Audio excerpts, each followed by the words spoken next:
Hello and welcome. You're on Friday Double Bill, India's first full-length film review show. That's Fahad Summer. My name is Mayank Shekhar. Of course, we take a look at all the movies that release at the cinemas near you. And as it turns out, because Ramzan is on, there are no major star-driven projects, but some really exciting pictures. To tell you more, Fahad.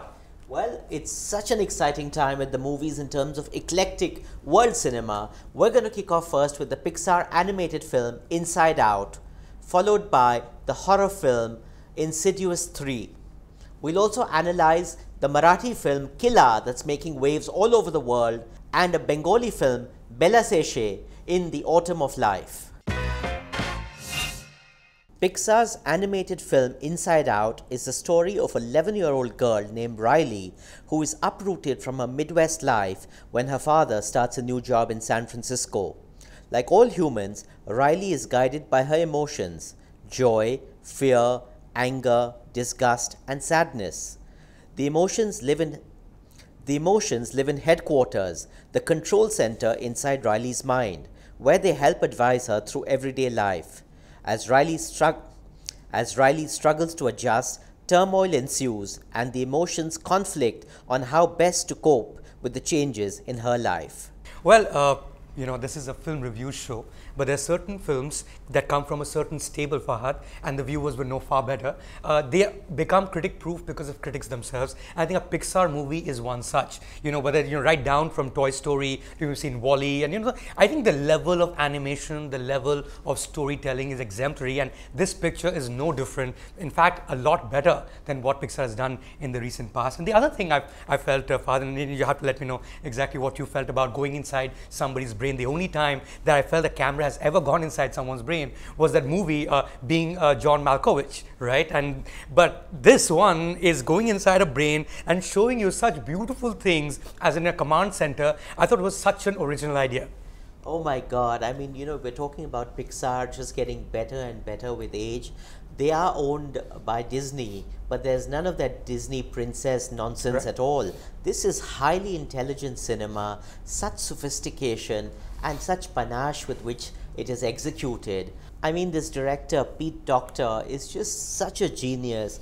And to actually animate and give life, to breathe life into emotions, and to give them such extraordinary characteristics, and it's so beautifully voiced. I mean, Amy Poehler is such a talented comedian, and she plays joy. You've got Mindy Kaling, who's playing disgust. You've got Bill Hader doing fear. There's just wonderful characterization, and this just is such a great film. Well, so far as oh my God moment is concerned, Fahad, I think we've already mentioned in some form or the other, which is the originality of the concept. I think one of the things that I believe, separates a comic book or a graphic novel from, which comes from the same source, an animation film, is that while you can show a lot of action, you can't show how a person thinks. Like in a comic book, you can just have like a bulb, a thought bulb, and this tells you what the person is thinking. But here, you're taking that idea and actually entering the brain, and, and I love the fact that joy, which is that emotion, is actually the king of all the emotions inside our brain. And in fact, sadness, which should be the polar opposite of joy, is actually in some form a partner. And the way joy, the woman Joy, uses sadness to sort of make sure that we are also happy, but we're also sad for the right reasons. I thought it was a brilliant concept. Absolutely. In fact, at the risk of getting all poetic on you, there's a wonderful line from Shelley that I'm reminded of, which is, our sweetest songs are those that tell of saddest thought. And that's exactly it. Joy and sadness go hand in hand, and you really can't have one without the other. And it's just so beautifully and elegantly portrayed in this film. And this is about an 11-year-old girl who still hasn't even hit puberty. Wait till puberty happens. And there is a puberty button, by the way, yeah. We're going to have Inside Out 2 for sure, and I'll be the first one out there to watch it. Well, so far as our verdict is concerned, at least my verdict is concerned, of course, it's a children's film, it's an animation film, it's a Pixar film. But I think what's more important than all these aspects is that a child, even if it's 11 years old, does not go to the theater alone. A parent has to be involved in some form, sitting next to the child to watch the movie. I think this is one of those movies, and it's not my favorite genre anymore, but this is one of those movies that I think adults will enjoy even equally, if not far more than kids. It has to be watched as soon as possible. I would say weekend pe dekho. I couldn't agree with you more, Mayank. These are the kind of films that Pixar is producing, which are essentially for grown-ups. I mean, look at the intellect behind it in terms of having the train of thought as an actual train. You're talking about abstract thought, and you have these people becoming cuboids and 2D flat images and things like that. There is such an incredible use of their brains in making this film that it is a no-brainer as far as I'm concerned. इसी weekend पे देखो, 3D में देखो और बार-बार देखो.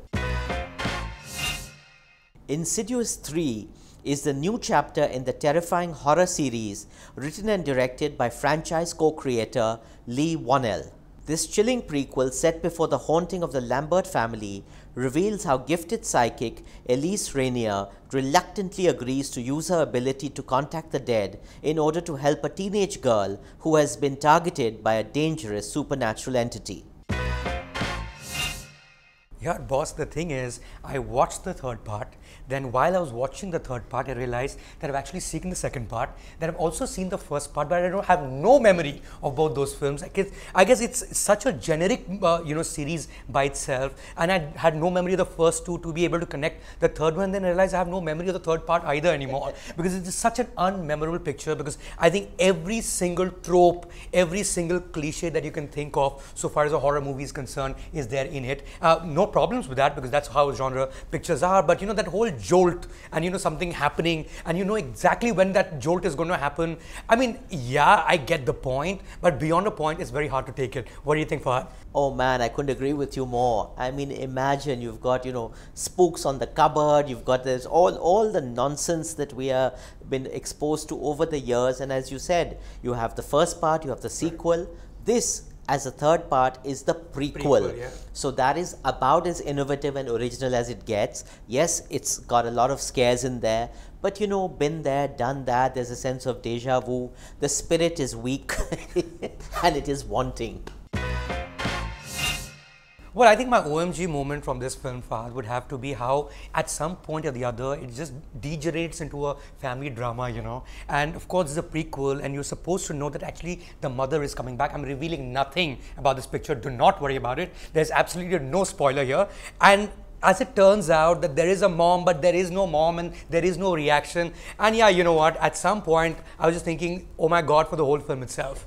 Exactly, and even what's worse is the fact that every single time you have people in a haunted house scenario or a haunted apartment block scenario, the trick is to leave immediately, right. In which case the film would be over in about 10 to 12 minutes. Which is true for most horror movies, by the way. Which is what I mean. So why do you need to, the fact that this is a third installment of a film whose entire raison d'etre is defeated by the fact that, if you just exited frame, out, man. That's really what it is. The other one, Fahad, I don't know if you noticed, but there's this girl, right? And she has, been through, she keeps falling, like, either a car runs her over or she falls off from How can I not notice? Yeah, right? I mean, I hope you did, because you didn't sleep off, thankfully. But, and she still keeps beating herself over. I mean, I just felt really bad for this character, because this character is not a ghost. It's a real human being, and someone going through so much physical trauma, never mind our own trauma. I mean, come on, oh my God. If you're an absolute glutton for punishment, or a sucker to be scared out of your wits, then perhaps this is the film for you. I would say, if you're really, really keen on it, by all means, dekho. DVD pe dekho. I really wouldn't squander my weekend on this one. Well, to be fair, Fahad, you have to remember that this is the third part of some series that's going on, that people obviously have loved the first two to actually be anticipating this particular film. So far as I'm concerned, I mean, if you're already somebody who loved and remembers everything about these first two parts and you want to see the third one, by all means, of course. And there, I know a lot of friends who actually love watching horror movies for the sake of watching horror movies. There's some pleasure they get, either they're laughing at the film or they're laughing at themselves because they're watching it again and again. I think it's really for those people. It's for the horror genre, guys. Guys, watch it if you have to. So far as I'm concerned, it's a Peko. Killa or the Fort is a Marathi film centered on a 7th grade boy who has moved with his mother into a small town in Maharashtra from Pune. He has recently lost his father. His mother, who's a government servant, takes care of the only child. The movie intimately tracks the life of this boy as he begins to make new friends in his school, dealing with the pressures of both growing up and the loss of his parent. Directed by Avinash Arun, this national award-winning film had also picked up the Crystal Bear at the Berlin Film Festival. Killa is available with English subtitles in the theatres. You know, Mayank, we are witnessing a renaissance in Marathi cinema. It's been an extraordinary ride, starting of course with the award-winning Court that you and I both loved, absolutely adored.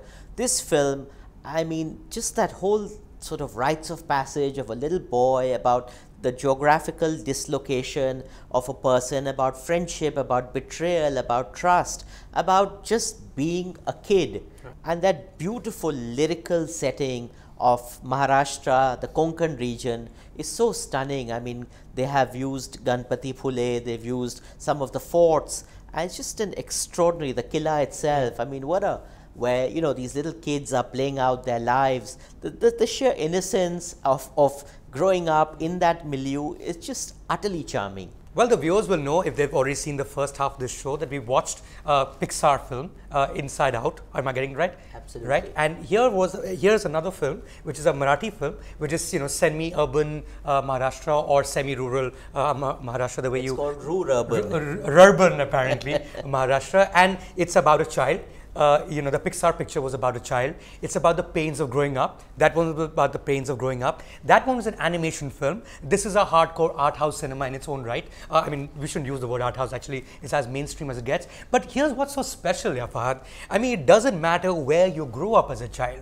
Whether you're in Maharashtra or in the US or you're in the world created by Pixar, our experiences are so similar to each other. I mean, I was watching almost my own self growing up to this film. I could imagine sitting in that desk. I could imagine all those kids I had as friends when we were in like 6th or 7th grade. They used to say the same things. You know, we used to have the same teachers. And I think it, you know, it just catches that part of your life so beautifully well. And I think a lot of it, of course, is in the writing, but it comes together so beautifully. I guess it's not just the writing, it's also the cinematography, it's also the performances, and it's also the thought behind the film. Of course, we've dealt with these actors or these kind of characters in the past, and the one movie that came to my mind immediately was 400 Blows, Truffau's first film, you know, which was about, you know, being a school kid, and you know, and then the other one that I saw, which picked up a major prize at the Palme d'Or in 2008, I think it's called The Class. It's a French film, which I think you must check out if you haven't already. We've had Hindi movies too. We've had, you know, Rockford that Nagesh Kukunur made. That's right. We've also had Stanley Ka Dabba. So it's not like this is the first time that we're watching school kids in that milieu, but I think in that milieu, which may be very different from ours, and not necessarily that we grew up in, you know, urban Maharashtra, but the life is the same, and you know, the beats are the same, the lines are incredible. I just love this film. You know, it reminded me so much of Cinema Paradiso. Again, a complete film that would, you know, resonate across the board, no matter where in the world where people love cinema. This is that kind of film that you just love because it just speaks directly to you and straight to your heart.